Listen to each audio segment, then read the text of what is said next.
Então é com muito prazer que a gente recebe hoje Beto Pandiani. Muito obrigada, viu? Tudo bom?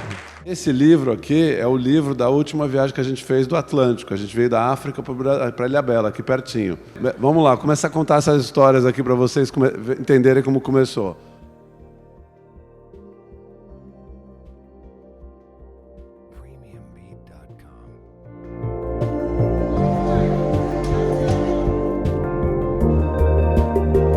A gente fez a travessia do Atlântico. E essa viagem foi a única viagem das 7 que a gente não parou em nenhum lugar. Por quê? Porque não tem nenhum lugar para parar, a não ser uma ilha que está por aqui, que é a Santa Helena, mas a gente só pararia aí se tivesse um problema. Então, o barco a gente construiu, repararam, né? Cada viagem foi um barco diferente. Então, esse barco foi feito na Alemanha. A gente construiu o barco lá e trouxe para a África do Sul de navio. O barco foi montado.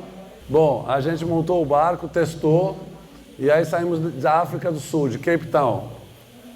Deixamos vários amigos lá que nos ajudaram.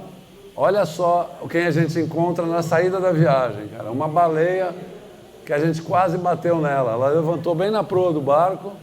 E aí ela deu um show especial pra gente, levantou o rabo e a gente fotografou. Uma dica, qual que é a diferença quando você vê uma baleia na água e você vê o dorso dela ou o rabo dela? Quando você vê o dorso dela, é porque ela está fazendo assim, ó, ela está viajando. Quando você vê o rabo, é porque ela vai mergulhar e vai afundar bastante. Então quando você está vendo uma baleia aqui no canal e você vê o dorso assim, é porque ela vai aparecer mais pra frente. Agora, se ela levantar o rabo, ela vai mergulhar, ela vai desaparecer por uns 5 minutos. Então, ela não vai levantar no mesmo lugar, ela vai levantar em algum outro lugar. Bom, esse aqui é o nosso barco visto de cima. Já era um barco diferente do Pacífico, mas tinha casinha dos dois lados, tá vendo? Painel solar. No terceiro para o quarto dia, o que aconteceu? Nós pegamos a pior tempestade da viagem. Então, quanto mais vento tem num veleiro, menos vela, né? Essa aqui é uma onda de 5 metros estourando na frente do barco. E o que acontece? Nessa noite e na noite seguinte a gente velejou sem vela. Só o mastro do barco empurrava o barco, não precisava de vela, de tanto vento que estava. Olha o mar como que estava feio. E quando escurecia, a gente não via absolutamente nada, porque não era uma semana que tinha lua, estava encoberto. Então imagina você estar num trem fantasma misturado com uma montanha-russa, era mais ou menos assim. As ondas acertavam o barco de um lado para o outro, o barco balançava e a gente ia indo com o vento e tocando a vida e tentando manter a calma para ver se a gente conseguia ficar concentrado, né? Porque tinha que fazer velejar o barco, né? Você desistiu alguma vez da viagem? Desistir? Não, nem de perto, nunca.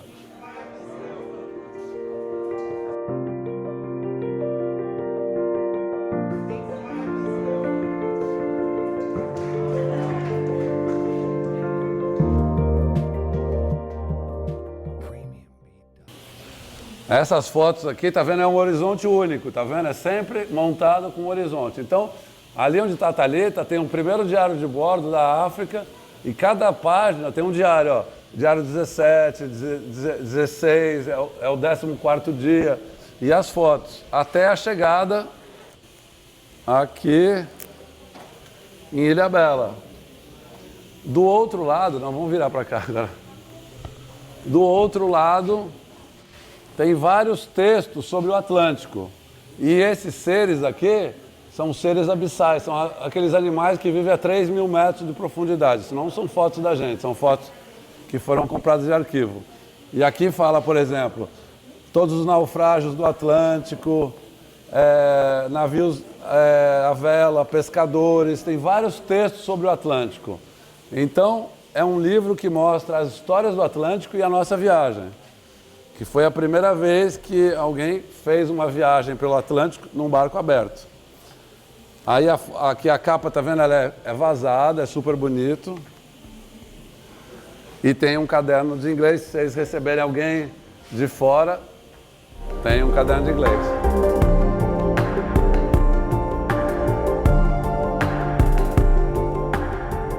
Bom dia. Todo mundo. Tá vendo quanta gente já velejou? Quem quer velejar comigo nesse barco?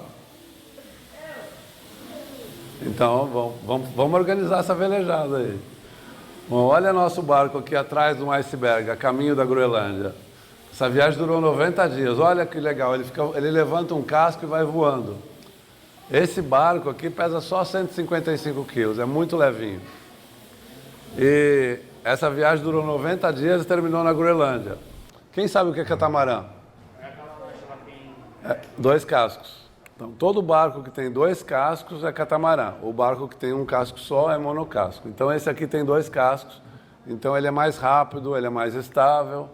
O barco não cabia tanta coisa. Então, a gente comprava lá 3 laranjas para cada um. Cada barco eram 6 laranjas. Mais 2 maçãs para cada um.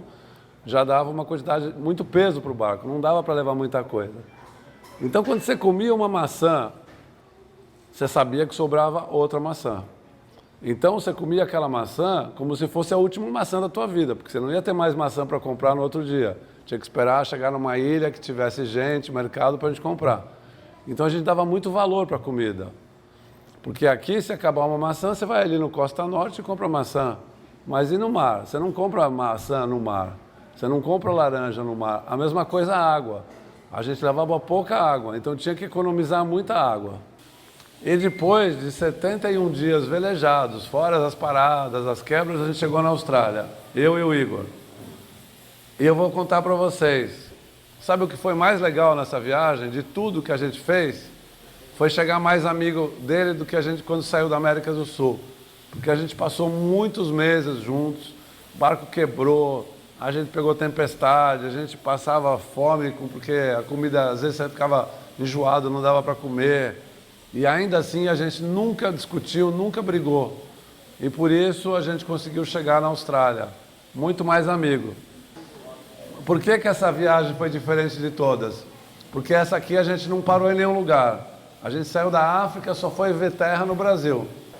E a gente saiu da África, aí é África do Sul, é Cape Town, a cidade do Cabo. Maria Vitória? Eu já te vi lá na Bélia. Então, Maria Vitória, vou tirar isso aqui. A parte mais difícil é organizar a viagem, fazer o planejamento, vender, encontrar patrocinador. Sabe quanto tempo a gente demora para encontrar um patrocínio para uma viagem dessa? 1 ano e meio, 2, às vezes 1 ano e pouco. A gente visita mais ou menos 80 empresas, toma 75 portas na cara, mas algumas portas se abrem. Mas nesse tempo a gente vai fazendo o planejamento. Então, quem já ouviu falar que no mar, tem uns lugares no mar que tem tanto lixo de plástico, que eles formam uma ilha. Porque as correntes marítimas às vezes giram de um jeito que prende todo o plástico num lugar só. E quando a gente estava no Pacífico, o Igor e eu, a gente passou por uma ilha de plástico que era maior que São Paulo. De tanto plástico e lixo que estava no mar. E a gente passou na beira dela. Mas se a gente entrasse no meio, a gente ficava preso de tanto lixo. E é muito triste, porque as tartarugas comem o plástico, os tubarões, os golfinhos. Tem muita rede de pesca que é abandonada pelos pesqueiros, aí os peixes ficam presos, morrem presos. Então, a gente precisa explicar para as pessoas não jogarem o plástico na rua, porque todo o plástico que é jogado na rua vai para o mar. O plástico que é jogado em São Paulo vai para o mar, porque ele vai para um rio, o rio chega na serra, desce a serra e cai no mar. Então não é só as pessoas que moram na beira do mar, é qualquer pessoa. E também tem a poluição dos rios, né? É igual. É muito triste isso. Hoje em dia tem um microplástico, né? Que é o plástico que vai se decompondo e aí ele fica pequenininho, os peixes comem e depois quando você come o peixe, você come um peixe com plástico. Então, hoje as crianças elas precisam ensinar os pais sobre essa questão do plástico, de tomar muita atenção, fazer lixo reciclado, não deixar o plástico ir para um lixo normal. Aqui na ilha eu acho que tem já um trabalho de reciclagem de plástico, né? Foi vindo, aí a gente passou numa ilha chamada Trindade, aí fomos chegando em Cabo Frio, Rio de Janeiro, e um dia, BL3. Olha a festa na BL3 pra gente, ó. O que a gente aprendeu nessa viagem? Que a gente pode ir muito longe com muito pouco.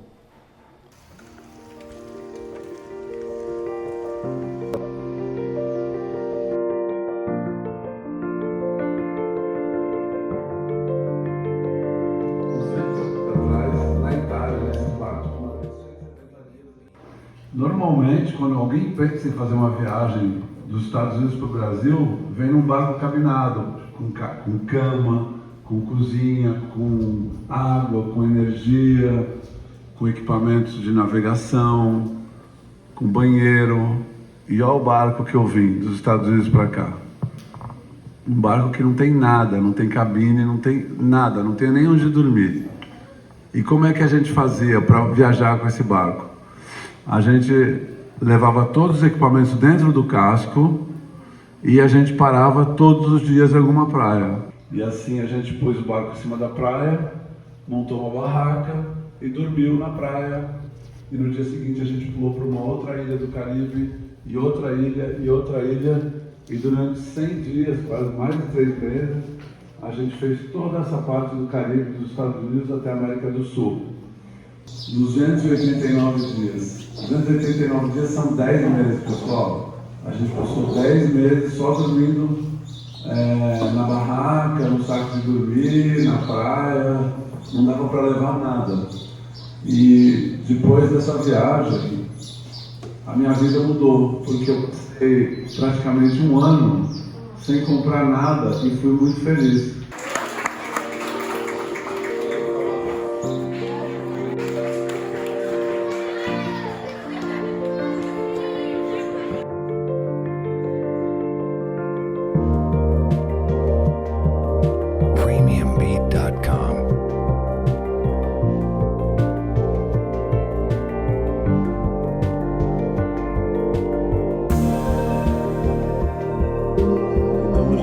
Feito, né, nessa viagem na Rota Austral, isso aqui. Mas agora o plano era sair de Ushuaia e cruzar esse mar aqui. A gente nunca havia cruzado 850 quilômetros de mar aberto. Mas pior do que isso, é um mar tão perigoso que nem navio polar, nem veleiro polar vai para lá quando tem tempestade. Para cá a água está 4 graus, para cá está 0 graus. Então, água de 0 graus tem muito gelo, iceberg, neblina. Quer dizer, é um lugar que para velejar ou para qualquer navio é muito perigoso. Vai chegar uma frente fria aqui no litoral de São Paulo, vai mudar o tempo, vai esfriar, não sei o quê. Essa frente fria, todas, sem exceção, nasceram na Antártica aqui, passam pelo Drake e sobem a América do Sul. Quando ela chega aqui na costa paulista, nossa costa aqui, ela já perdeu energia, porque ela vem perdendo força. Mas quando ela cruzou o Drake, ela nasceu algumas horas antes. Por isso que o Drake é perigoso, porque ela vem com 150 km por hora de vento.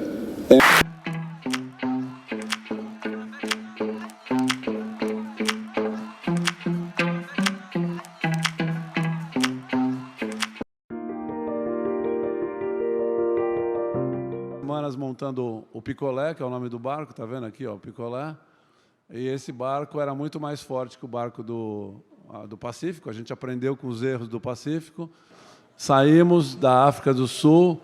No 3º para o 4º dia, pegamos uma tempestade. Foi a pior tempestade dessa viagem. Ficamos praticamente 3 dias velejando sem descansar. Olha o Igor aqui desalinizando água, tá vendo?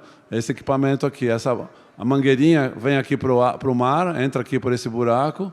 Ele suga a água do mar e por essa mangueirinha saem umas gotinhas de água doce. Então demora muito para fazer 6 litros, por exemplo, mas a gente não morre de sede. A gente pode tomar o Atlântico inteiro que não vai ter problema.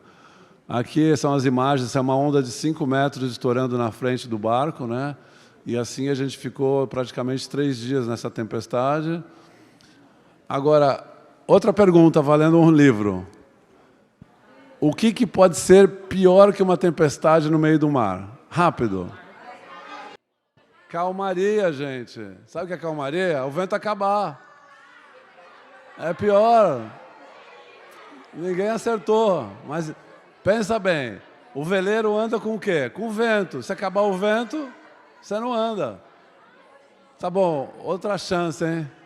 Quantos dias a gente ficou aqui na calmaria? 9 dias. Bom, depois de tanto tempo, o vento chegou, a gente ficou torrando 9 dias em cima do barco. Bom, esse aqui já chegando no Rio de Janeiro, os atobás pegaram uma carona no barco, eles ficaram aí umas 2 horas sentadinhos. Enfim, chegamos no Brasil, 37º dia, a gente chegou em Ilhabela, aqui pertinho. Quem conhece Ilhabela já foi lá.